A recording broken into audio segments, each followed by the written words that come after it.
So I want to welcome everyone all over the world, wherever you may be, whether you're in the morning, I greet good morning, you're in the afternoon, good afternoon, you're in the evening, good evening. It's good to see everyone again to witness the second edition of our Leadership Blueprint podcast. Today, I have with me my very good friend, Kunle Banwo, whom we are going to be having a conversation together uh, about what type of leadership that is most suitable for African society. Kunle, it's good to see you once again. Thanks, Shagun. It's always a pleasure to be here. This is our second edition, and our time flies. We couldn't have the edition in February, but nonetheless, it's a pleasure to be here. So thanks for the collaboration. Thank you very much. Today's topic, I think, is going to be very, very interesting in the sense that uh, personally, if we can get it right, this is my own thinking that if we can get it right at this point, as African society, if we can really figure out what is the best type of leadership that we should apply to the administration of our society, if we can get it right at this point, I think there is going to be a dramatic change in the society. Mm. Personally, I have tried to process it. I can tell you that it took me nearly 3 decades to be able to arrive to what I think is the most appropriate type of leadership that should work in African society. Personally, I have seen that we have it in our midst as a society. So it's not that it's an imported ideology. We have it in our legends. We have it in our myths. We also have it in some of the older version uh, of theaters before the emergence of Nollywood, and all those drama and film industry activities. Back in the 80s, I know most of the theater-like movies or films that were available at that time. If anybody is conversant with some of the movies that were produced in the 80s and part of early 90s, you will see traces of this legend and this myth in the way the society is being governed. But it's really very difficult. I must admit, it's a difficult one, and I don't know what you think about it.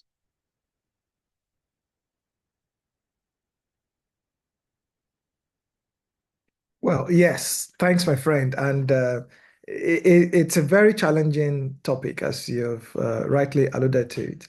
And I thought maybe it would be useful to remind ourselves what leadership is, Mm. because we must not stray away from that definition. I know we talked about that in our very first edition, but it's always good to have a reminder that leadership is the capacity to influence through inspiration. And this inspiration is born out of passion for a vision that is engendered by a purpose. There's a whole lot there to unpack. And maybe this time is not really that time to do that unpacking. But let me keep it as simple as that. And the question I asked myself, thinking about that question about the type of leadership that perhaps is most suitable for the African society, I started to ask myself, are we so different as Africans? Is there something that we need that isn't as common to other societies that's just peculiar to us? I started to ask those questions. But bear with me. Let me just follow this line of thought, and then I will sum it up in a way that I'm sure most of our audience can also fit into. So, and ask myself, what is influence? In very simple terminology, without looking for a dictionary definition, I just would say that influence is an impression that is made on another person, mm, whether that is through inspiration, whether that is through manipulation, whether that's through coercion.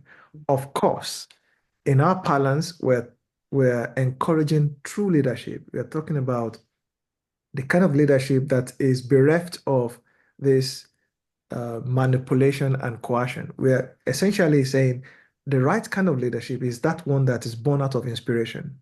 mm, And then you see that the purpose of leadership, if you think about it, whether it's at a corporate level, whether it's at a political, in the political space, economic space, and other space, the purpose of leadership is to enable the conditions and direct the efforts that lead to better quality of life for people.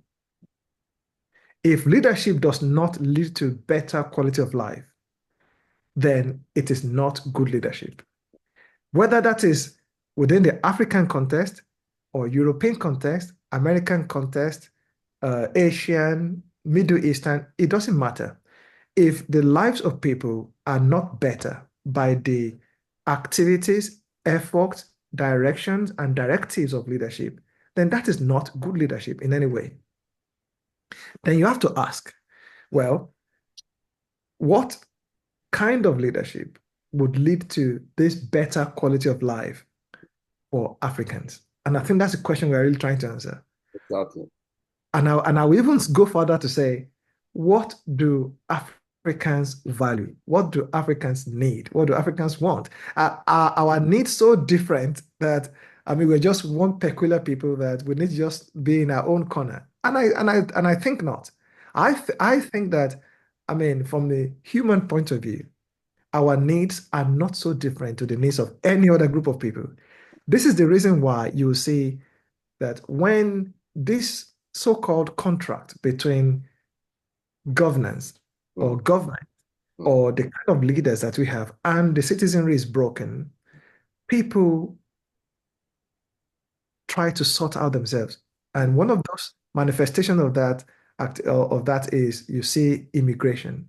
mm, People people tend to live an environment where they feel hopeless that their needs or their aspirations cannot be met.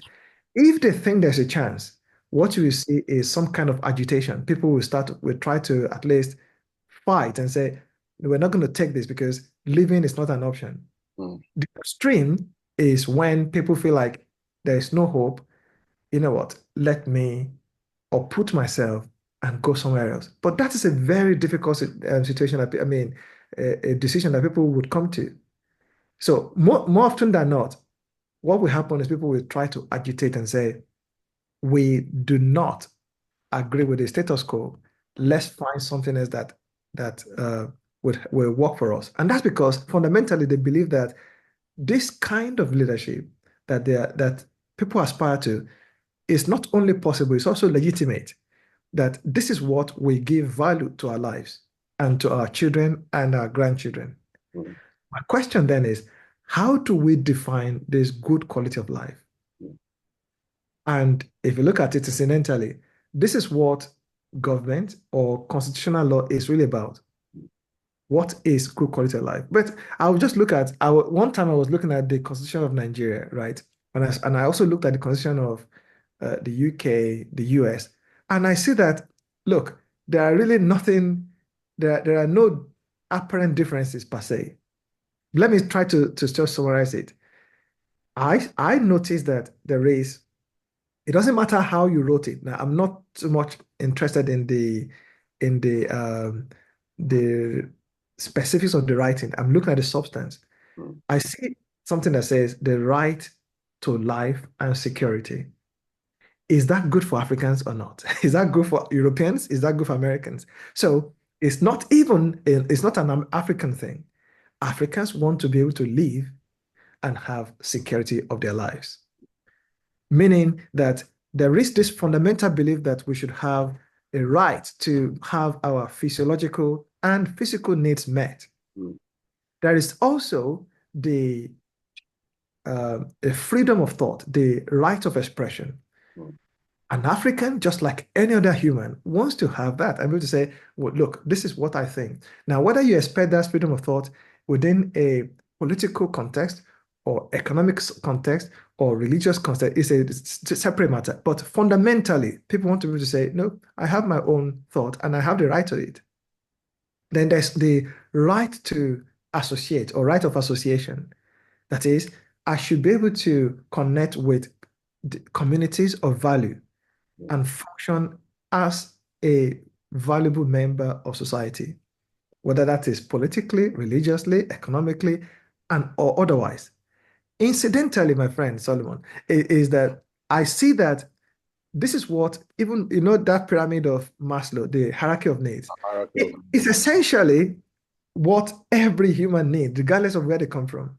So I say that whatever leadership that will enable these things that we value, these uh, these factors, that is the kind of leadership that I believe will be suitable for us. Now, I'm going to just sum it up and I'll hand back to you just to share your thought on this and expand it further. And I say that, look, all of these things that I've just talked about, these various rights, they are human ideals.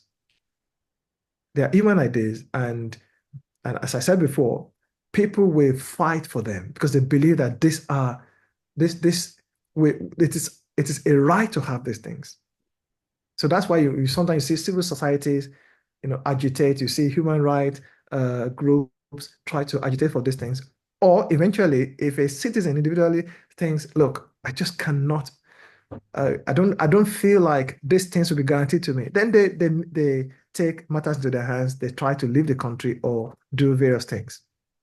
Now, the style and the machinery of government or leadership should exist only to achieve this right. I've not exhausted it. There are so many other ones. The right to participate in economic activities, the right to do various things. But I think I saw about 12 or 17 of such rights, right? That the Constitution say this is what we believe every one of us as member of society should be able to have guaranteed to us. So in sum total, the substance of leadership and governance is really more important in my mind than the typology and the style of leadership. We can come to it later and can say, is it democracy? Is it monarchical? Is it this and that?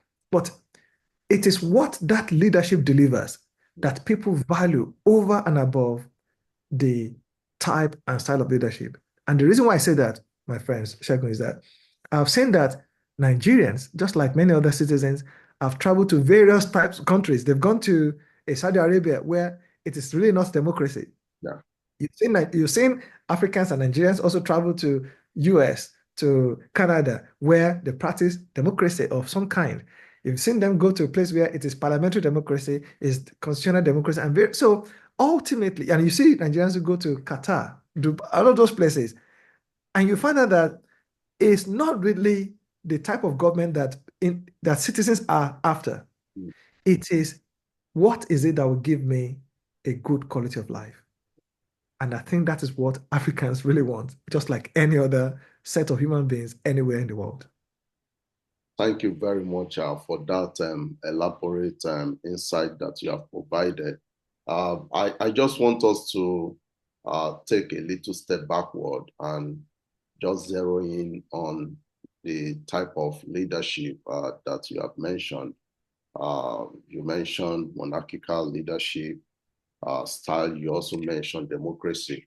But if we really want to go deep into our roots as Africans, we are number one, we are very diverse. There is no one single uniform identity that we can say this is who we are as Africans. There is diversity in who we are as Africans. Because even today, I think we have about 54 countries in Africa. So that is to tell you the kind of diversity that exists amongst us as Africans. Then if you look deep into our history, you will see that our history was built on monarchical type of leadership. Now, today, I don't argue for monarchical style of leadership because the reason why I will not argue for it is because it always has the tendency to move towards autocratic style, because at the end of the day, they tell you that whatever that the king decrees, that is the law, it cannot be changed, even though what the king might have said might not be the best possible solution for the society. But because the king has said it, everybody has to abide by it. But like I mentioned, in our history, in our legends, in our myths, we have seen monarchical style of leadership embraced certain form of leadership that are not just autocratic in nature. We have seen that monarchical style of leadership can be a shared leadership. It can also be consultative leadership.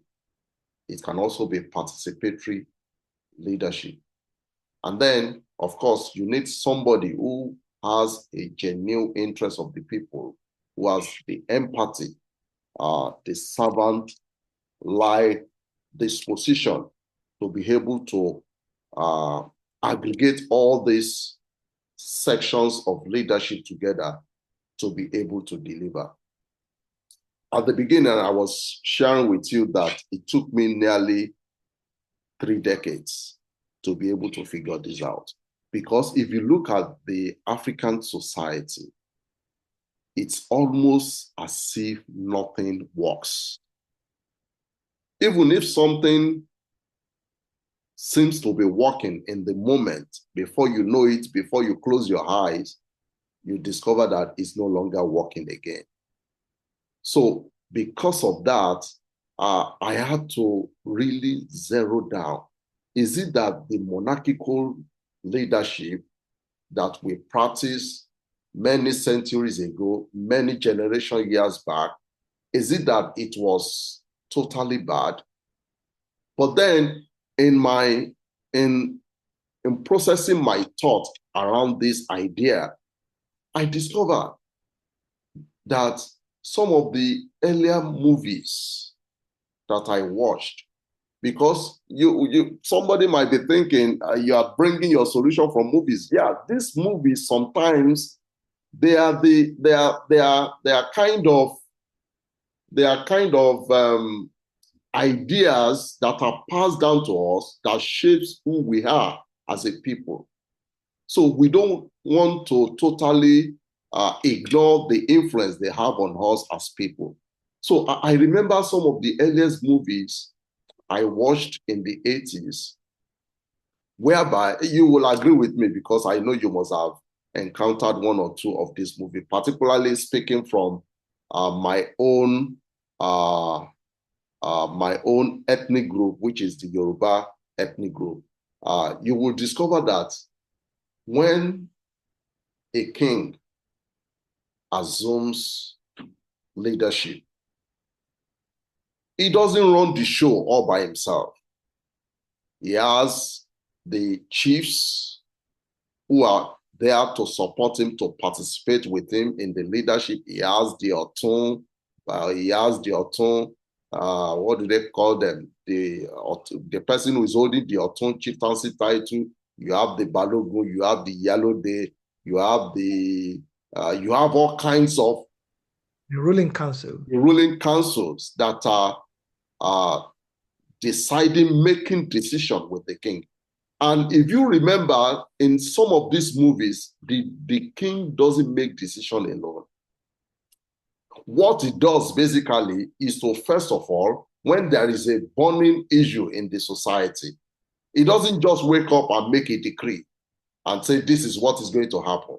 He calls the chiefs to himself, they deliberate together, he consults with them, he hears their opinion, and then they give suggestions, and they pull it here and there, they fine-tune it. If somebody gives a suggestion that somebody else thought is not very good enough, they have a way of refining that suggestion until it becomes something they can all agree to go with. And at the end of the day, after extensive consultation, then you now see the king in his own right as the king of the land. Then he will say, after consulting with all of you who are my executive council of chiefs, then this is the decision I think we are going to go with. The decision, the ball still, or how do I put it now? The buck still comes back to the king's table. He still has to take the decision. But then he has to consult people before these decisions are made. But yeah. No, you're right. I'm just going to say, sorry to interject there. I was going to say that what you've described is fundamentally the framework of governance, regardless of the type of and the style of governance. So the idea is there is the idea of, number one, representation. Representation, yeah. There's the idea of consultation. There's the idea of authority, the one that we would hold accountable, the one on whose desk the buck stops, metaphorically. And even if you look at the way and manner in which kings were appointed, and I'm not even talking about just movies now, because, well, I think more you find out that within the Yoruba society, for example, a lot of families tend to have connections to monarchy in one way or the other. I mean, my own historically, my own family is actually a ruling house. They call it the Egon House in my hometown. You know, my wife was also I had exactly but even if you look at, say, the Oni or the Oyo Kingdom, a lot of those things, or the one in the northern state, you see to that there's the idea that, well, maybe there's a ruling class, but there is an acceptance that, okay, these are the houses that represent us in terms of government. But if you then look at the whole parliament, the council, whether it is the chiefs or the various strata of leadership that then devolves of that, the idea is that ultimately the inhabitants of the land have representation.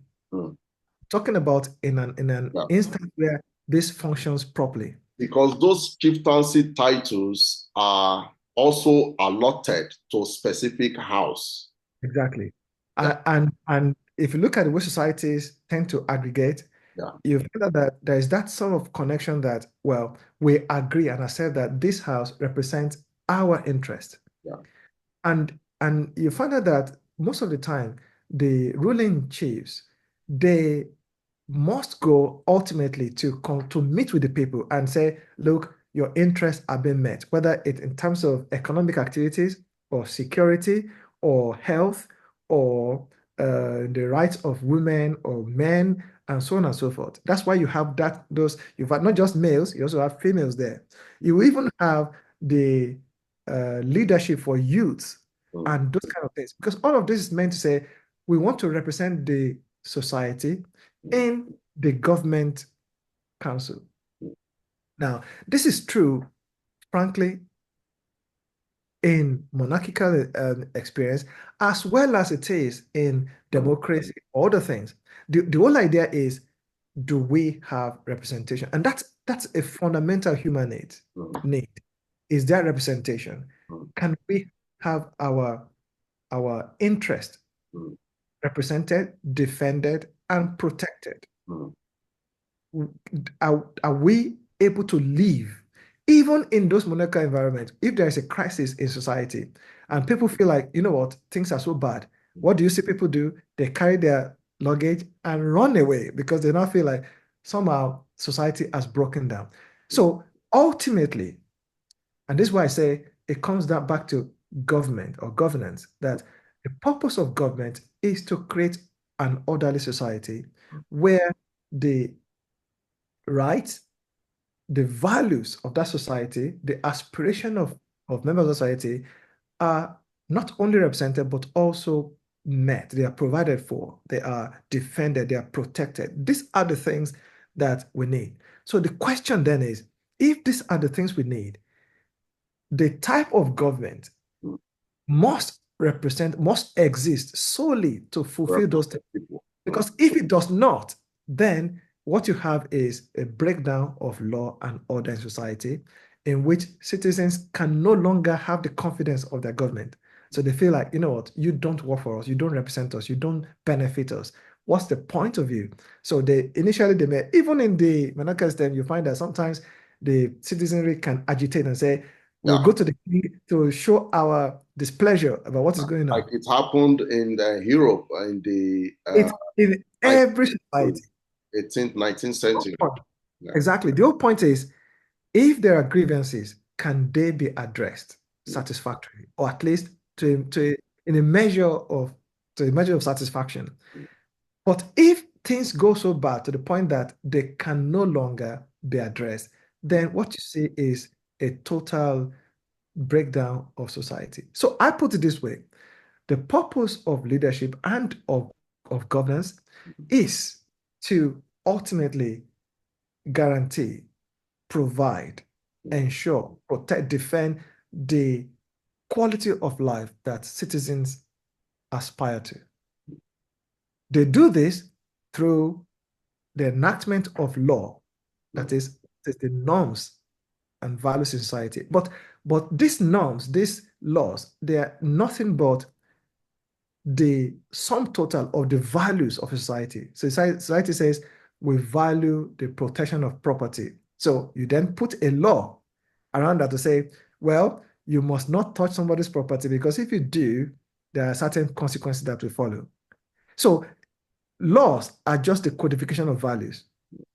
And then you have to put in, you have to be, that's going to be the enforcement of that law, which is where the idea of justice comes from. That is, if you violate my right to property, then we expect the government, the constituted authority, to educate on that matter and say, this is wrong.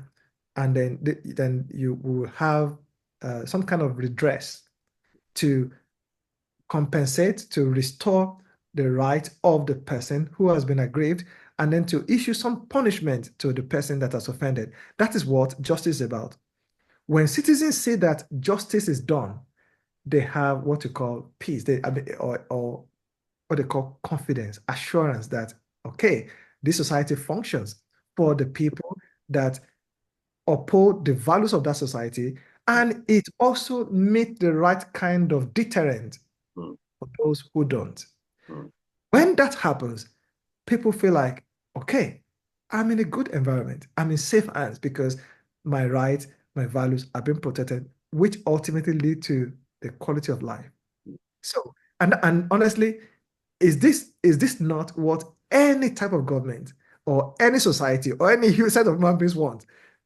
I mean, that's the long and short of it, frankly. Citizens, I don't care what society it is, when they feel like these things are threatened, Mm, you see some measure of agitation, mm. some kind of discontent, disquiet. Because ultimately, what every human wants is peace. Another word for peace is good quality of life in my own dictionary.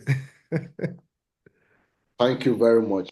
Well, I just think we need to reflect more. I know you've mentioned a bit about it, about not uh, not really saying that one style of leadership is superior to another, because we have seen society where monarchical style of leadership is still producing results, even in this current generation. If you go to Dubai, you go to Saudi Arabia, you go to Qatar, most of those Arab countries, you still see they still practice monarchical style of leadership.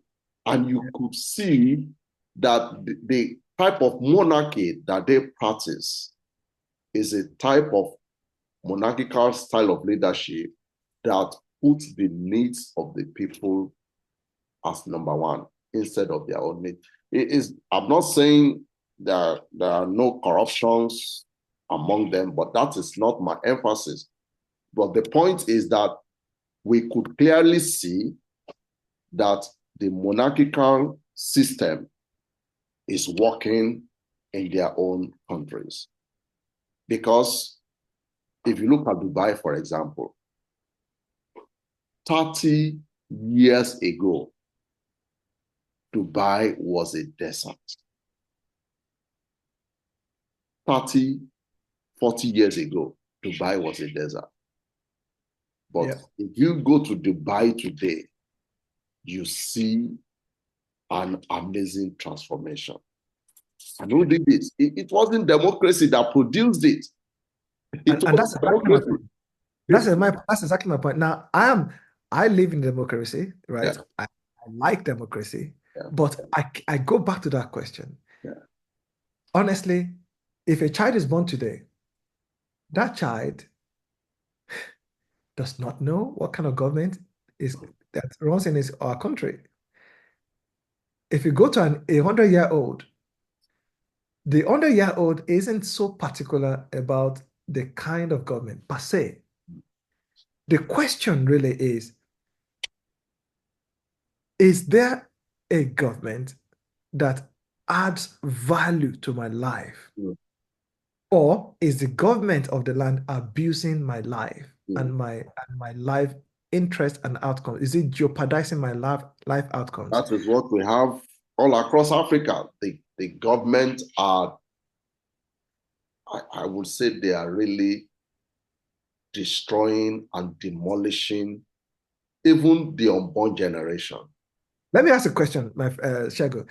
Okay, and this question, I want to address it as well as you can, really. Because I look at, so if you look at the vast majority of African society, right, most countries, there is the practice of democracy. Yeah, of I some think sort. the vast majority. Yeah, vast majority. Yeah. But my question is, I think you know where I'm going. How much value do the citizenship or the citizenry, how much benefit do they derive from all this government? You see, what I can say to that is that, well, in African society, we embraced, it is true that we embraced, majority of the African society embraced democracy, but we embraced it without adapting the good side of democracy into our own worldview. So we can say that we embrace it dogmatically. Dogmatically, we just imported it without refining it to suit our worldview, to suit our culture, to suit our way of life, so that it produce the kind of result that we desire. So it was just an imported ideology that was imposed on the society without the people not the one coming together to say, okay, how do we make this thing work for us? We could see the way China did their own. Some people are criticizing the style of government that China is practicing, a one-party system. But look at the amazing results. I'm not saying it's good, I'm not saying it's bad, but the most important thing is to look at the results. Yeah. What is the consequence? What is the outcome? You're right. And this is why I say that you say anytime you say when a framework is presented, Yeah. the best way to interact with a framework is not just an imposition, just to say, we're just going to adopt this hook and swallow it, hook, line, and sinker. Yeah. There is a concept of adaptation of a framework, meaning you look at your own circumstances or your own peculiar situation and then say, okay, I see that you recommended this framework, but I know that I need to make it work in my context. In my context. In which case, there's room and liberty to adapt it. Let me give you an example. Look at United States and United Kingdom. Yeah. Both practice democracy, but the framework are not exactly the same. Not the same. And that's the point, that they have used good sense. Yeah. To adapt it to their society. Adapt it. And even as things stand, you know that all is not rosy. Yeah. Meaning, even regardless of how well they've tried to adapt and run it, there are still issues in all these societies, exactly. as we can all see. Exactly. Meaning then that it is not, democracy itself is not an end in itself. Yeah. It's not a destination. Yeah. Because democracy is style. And I say that we must not exalt style over substance. Exactly. Ethan, what is the substance that governance must deliver? Exactly. And how do we tailor whatever style, whether it's democracy, whether it's what, honestly, our context. You tailor it to the context to make sure it works and delivers those values, the substantive elements. Because if you don't, even something that is meant to be good turn out as as being unhelpful. And that's what's happened in our context, that in Africa, right? Most people just, I think, I don't know whether we should say it's a lazy attempt to adopt democracy, or should we say it is an insincere attempt? I don't know how we're going to classify it, but somehow we are not using the framework to the best, in the best way possible, that we make the life of citizens work. And look, Shegun, let's even ask fundamental questions. If you say the right to life, there's a lot that is underneath that, meaning that I should be able to live at least in a house, some safety. Yeah. There should be healthcare. There should be the ability to travel on good roads. Really, without fear. Not fair. Now, let's be honest with ourselves. Is it only democracy that can deliver that? No. Not really. Not really. Yeah. I mean, any type of government can deliver that, frankly. Yeah. If you say the right of representation, okay, now maybe you're saying, maybe I have a better chance on democratic governance. And I say, yes, fantastic. If that's the case, maybe that's the one that so we can rate each of these various types and say which of them give us the best outcomes theoretically or objectively. Then maybe we say, okay, having summed everything together, we think democracy probably has a better chance. In democracy, you have some form of shared leadership. Yes. You have some forms of consultation. You have some forms of participatory style of leadership. And this is what we authentically have as a framework, even within our own society as Africans. Yes. So what I think we need to do is to emphasize that and then see how we can adapt that into the democracy that we are practicing. 100% correct. Because no matter what we do, now let's ask a question. Are we going to say, you know what, let's discard all of our monarchical system, which have been with us all through our generations? Certainly not. It will not, that will not be an answer. Yeah. So, Because, before you continue, even a country like Senegal did that. They are not better off. no, Senegal used to practice, they used to have monarchies in their system. But today, Senegal do not have monarchical system again. But that does not mean the society is better off exactly. because of that So, decision. exactly. So, a wise society, we say, what is our heritage? Where are we coming from? Mm. Where do we want to go? Yeah. What do we have? Mm. And How can we make it better? how can we make it better? How can we improve? And how can we go from where we are to Mm. where we want to be using all of our resources, Mm. including our heritage and resources, and take that and say, ultimately, the vast majority must be beneficiaries, must be at an advantage in the course of this journey. That really is what people want to see, nothing more. Frankly, honestly, look, this thing, I know we can keep it as we can be simplistic about it, Mm. and the actual parts of it has its challenges. But tell me what doesn't have a challenge? Very Everything, challenging. Yeah. everything has its own challenges. Everything.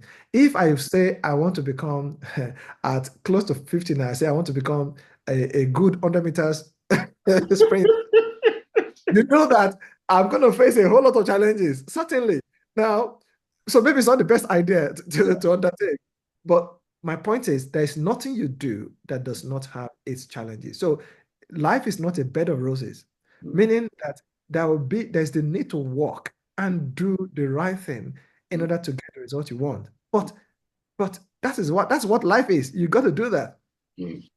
And I say that to me, if I come home a little and say maybe Nigeria, I value and I treasure all of our all of um, our history. Mm.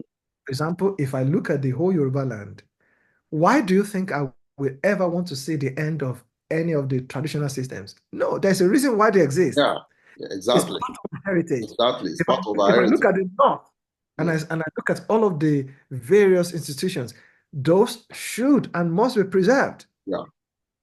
And if I look at the East, if I look at every other place, all of these things must be preserved. And those are not the problem They are to not the having. problems. Exactly. In fact, it depends on how we see. If we see these things as treasures, Mm. then what we do is we galvanize them, we arrange them in the way to deliver value. Just like people come from everywhere in the world to Buckingham Palace Mm. and watch the monarchy. Now, the monarchy don't directly rule the country here in the UK, but at least people come and say, "Wow, we love what these people have," because they have glorified it, as it Yeah. were. They've enhanced it. They've made it beautiful. Everybody say, "Oh, we love this." Now, who is stopping us from doing the same and say, Mm. "Okay, even though we're not necessarily running a central monarchical government, but Exactly.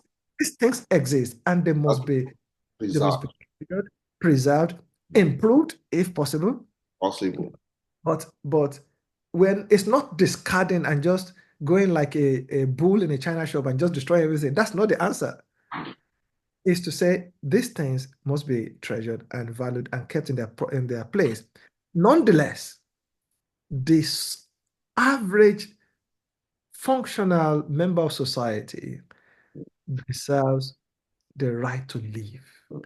the right to be represented, the right to healthcare, The the right right to to safety, safety, the right to education. to be educated. Mm. Whatever you call that, if somebody says, all I want is to go to grade six or sixth form, if that's what that person wants, and from And that even point of the right to be heard.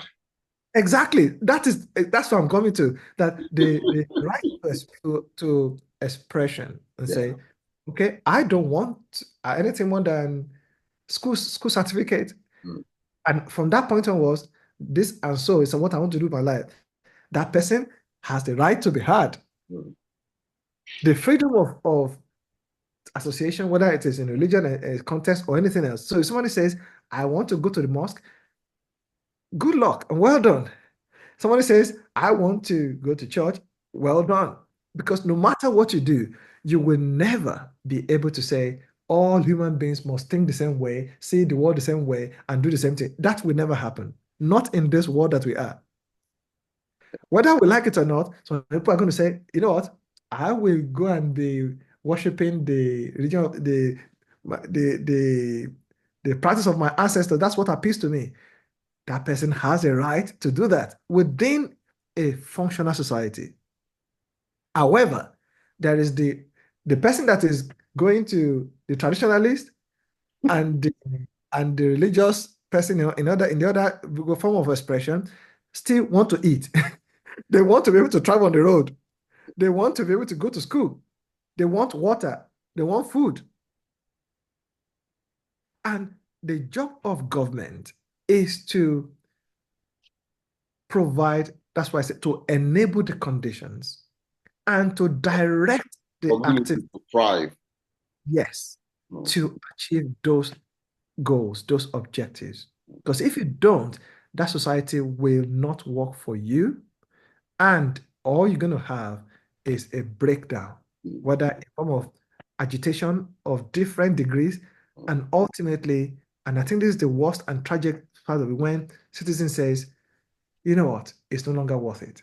Yeah. When citizens do not want to fight for the country anymore and say, we give up, it's no longer worth it. You have to be honest with yourself. Yeah. You really don't have A country anymore. it's just like a family. Think about it. Within the family context, if the spouses, the husband and wife say, this home is no longer worth fighting for, Yeah. you don't have a home anymore. Exactly. You don't. Mm. But when people are still saying, oh, I asked you to buy something, you did not buy it, and they're still fighting, that means they still think there's something of value in that home. Mm. That's why they fight for it. They say, no, apologize to me. I won't apologize. Okay, I apologize now. Okay, can we settle and move on? It's because there's something to salvage. But when parties say no more, then you do not have that entity no longer exists. The same thing happens in society. When member society say, ah, I've had enough, you do not have, you've lost something. You've lost something. So I would just want us to zero in on two more things, then I think we can wrap up for the day. There will always be another time to reflect more deeply into the type of leadership that is suitable for African society. I want us to look at number one, benevolence leadership. Mm. Okay. We've seen some sort of leadership that are just that just came up, and then they tend at the end of the day, it happens that that leadership was what the society needed. But we are going to talk about that. And then we are also going to talk about the process of appointing leaders at all levels, not just the supreme head now. At each of those local levels, even in monarchical system that we were talking about, even from a house that has a chieftaincy position that is zoned to their family lineage, there is still some forms of process that should be able to lead to the emergence of whoever becomes the representative of that family in the palace. And also across every other level of leadership, whether even when you are trying to produce king, you are trying to produce, but you will agree with me, the process of producing kingship in Nigeria now is a joke. It is not as it used to be. It's a joke because what the kingmakers are looking for is how much money you have. And I don't think that should be the basis of electing a king. It should be more of what you have to bring to the table, to be able to bring transformation within the society. So I want us to talk about benevolence leadership. We happen to find some of them in Africa. We can talk about Gaddafi. We can talk about Paul Kagame. Nigeria has not been so lucky with a benevolent leader. maybe, Uh, maybe you can you will. can argue that in during the I think it was the Jonathan. Jonathan. post Is it no, Jonathan? I was going to say when we had the Western Northern Yeah. That at our regional government, own regional level, at the regional level, I maybe, would say there was some yeah, semblance. yeah, maybe at the regional level. But I'm talking nationally now. We've not been so lucky to have a benevolent leader.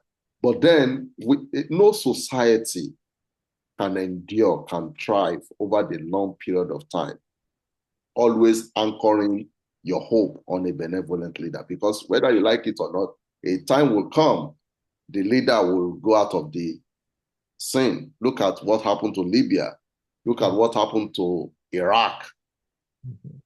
Iraq used to be a very wonderful society when Saddam Hussein was there. I'm not saying he was a good person, but at least the way he governed the society at that time, there was relatively peace. There was, you can say, the people were having a good life of their own of some sort during it. And I think so. Just your point. See, this is why I say that the substance of leadership Yeah, is even more important than it's more important certainly than the style, than the style. Mm, and it is more important than the person mm, or the persons exactly. in positions of leadership. Mm, And it's more important. The substance is more important than the personalities than the personality. because look, even the very best of us is still prone. I mean, there's no human being that is infallible. Yeah. Absolutely not. So if all that you hope to get is tied to a human being Mm, who is finite, mm, who has only so many years to live, mm, then you don't have a solution. You have an interim arrangement. That's all it is. mm. So yes, I know we talk about the concept of benevolent leadership, but I'm interested in a system of value. Produce valuable leaders. Exactly, because that is what is sustainable. Yeah, that is what is A sustainable. system of value that produce outcomes that the citizen is benefited by. Mm, That is the key. mm. Because look, if okay, just for argument's sake, whereas some people will say Gaddafi was a good guy, some other people will say, oh, he's the worst human being there was in the same society. I can guarantee you. Yeah, Because human beings have subjective views. yeah. But the question is not so much about those subjectivities, but the objective thing that we can agree on that. Look, your property must be protected and you have a right to it. And this is an objective position. This is why, you see, if I refer to biblical principles, Mm. look at what God did when he was bringing a whole army of, if you like, you call them a ragtag people who were just traveling from Egypt, right? I'm talking about On the Sinai. yeah, traveling from Egypt and going to a promised land. Mm. Yeah. Incidentally, that seemed to be the journey, the story of every society, frankly. Yeah. And and first, one thing that happened there was that God was saying that every society must have a source of authority. And he wasn't leaving them in any doubt. He said, I am your source of authority Mm. and your source of reference. Mm. Now, forms, in our present day form of government, we make our constitution our source of authority and frame of reference. Mm. But God was saying, no, I am this. I actually am. And what did he do? He also gave them values which are codified in law. It says, number one, you must always be clear about where authority resides and come from. That's why I say, I am the Lord of God. I don't want any competition. Okay. Then he went on to say, things are about himself that made it clear in the minds of all the society where the authority lies. Now, if I look at a monarchical system, right, what do they do? They also have a similar thing. They will say the king is supreme and there's no competition around him. But the king, exactly, the king will also say, and just I want to draw the parallels. Yeah. And draw the principles now. The king will also say, well, by the way, we also have our ancestors and our prominent heroes in time. They will say, this particular God does this, and we must always honor him.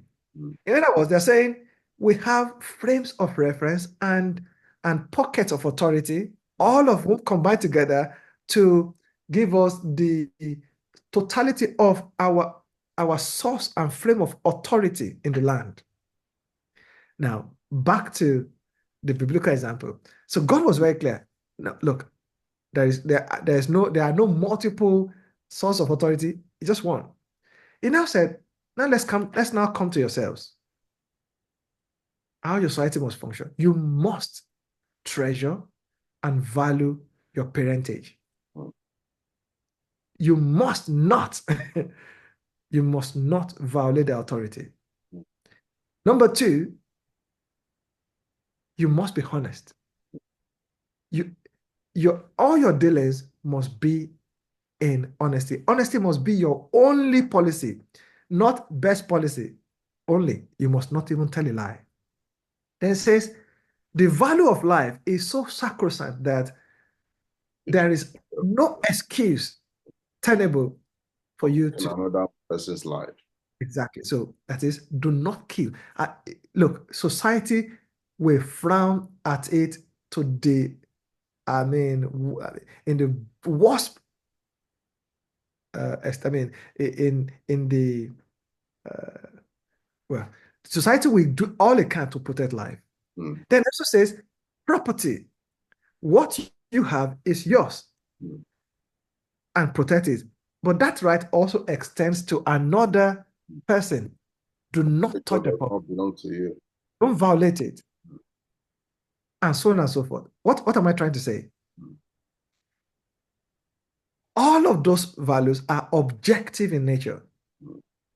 So that you can't come and argue and say, no, I must take a property. No, well, sorry, this is an objective. We have decided this, and this, even before you are born, after you are gone, this is still a position that it's an objective position. This is why I say that it goes beyond just the benevolent leader. It is the objective value system that we will say, no, it doesn't matter who you are. You must adhere to this.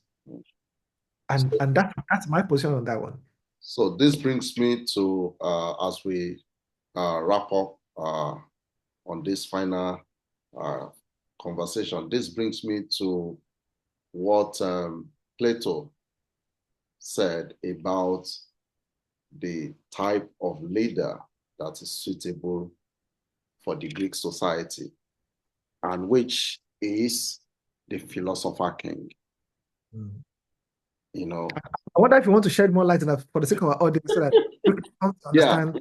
The idea of a philosopher king is just similar to what you have shared, that it's a leadership that is based on values, that is based on virtues, not just on the external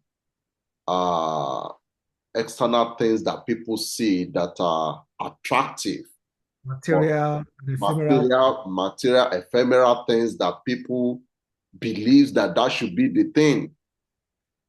What Plato is saying is that if you want to have the best of governance, the best of leader, it has to be a leader of excellence. It has to be a leader that is virtuous. It has to be a leader whose principles are based on values. not on corruption, not on what is in need for me, for my family, for my cronies. Mm. Everything about a philosopher king is about merit and justice and equity. Yeah. I think this is what we need. I'm not saying we should start looking for, but at least everybody should attain to become a philosopher of some sort. Let, Not let, let me let necessarily. me let me throw this angle to it. And Okay. I think I like the thought. Yeah. Now, if the idea of excellence is an objective idea, Mm. meaning when you are in a position of leadership, you must deliver the objective, the assignment that you are sent to do. If we all agree with about that, Exactly. then whoever comes in that position will be rated, Mm. evaluated, Yeah. judged by that Yeah. standard. Of that standard. In Not, other words, not that the people will start excellence itself, saying fingers are not equal. exactly, excellence itself is an objective thing that as a society we say we all want. For example, if we say all our roads must be functional, I don't care who you are, where you come from. If you are in a position where you are looking after our purse, our national, our finances, and all, you must make sure that the roads function because And it's these not things about, are doable. That is the amazing thing about it. They are doable. You can honestly, do it. what you're saying is, look, we don't care about you that very much. Yeah. We're thinking about our grandchildren. They must have a good road to come to. So it goes beyond you as an individual. Mm. It's about our society. If we say that all of our finances must be used for the reason for which they are allocated, Mm. we don't want to even know your name. Mm. Now, if you happen to be Mr. Ade Green, good luck. Let me just make a statement that is very fun and it's true. I'm not pretending here. Do you know that the name of the governor that I reside in today, I don't know the name of the governor. Exactly. That's my point. Can That's you imagine? the, And the, the state is functioning, and I am a beneficiary of the system. That is my point. That's exactly what I'm coming to. That you really don't care who the governor is. You don't want to know his name. You don't want to know where he lives. You don't care. The point is the system is functioning. That is my point. That's exactly my point. So that's why I say that ultimately, Mm. citizens don't care whether you call yourself a king or a queen or a god or a president or a prime minister. We don't care. The question is the things we care about. Are they delivered? Are they guaranteed? That is what citizens are looking for, period. The rest is just style. Now we can choose to exalt style over substance to Mm. our detriment. And that's what we've been doing. Yeah. We exalt and say, oh, democracy, democracy. Yeah, but question, does it deliver the value that you need as a citizen? Answer most of the time is no. Mm.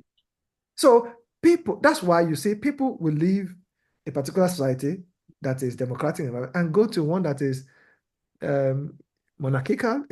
I'm talking about, that's why I use the environment as example of a Dubai or a Saudi Arabia. It's not that Dubai is perfect. Look at Japan. Japan as another example. Emperor. Yes. So it's not that those environments are perfect. It's just that most of the things that a citizen says, these are on my checklist as the things I need for my life, they are being delivered and to some extent guaranteed. That is the point.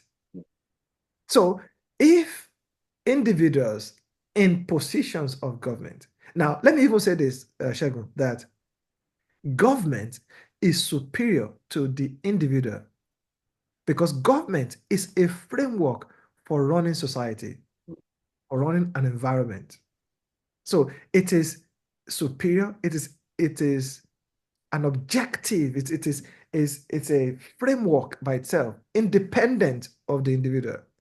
When an individual comes into a position of government, the goal, the aspiration, the entire motivation of that individual is to ensure that governance now functions for the purpose for which it has been instituted.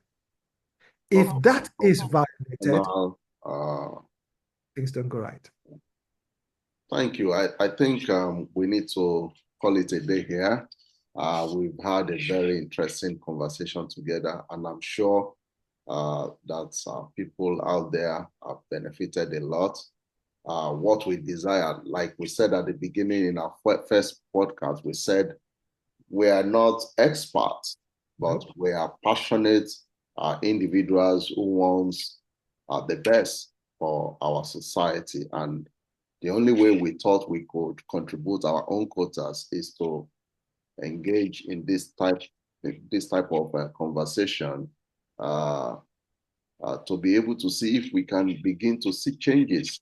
We desire to see changes, of course, but then we believe that the best way to kickstart the change is to initiate conversations like this. I want Honestly, to you're right, thank my you, friend. my very good friend, Kunle Banwo.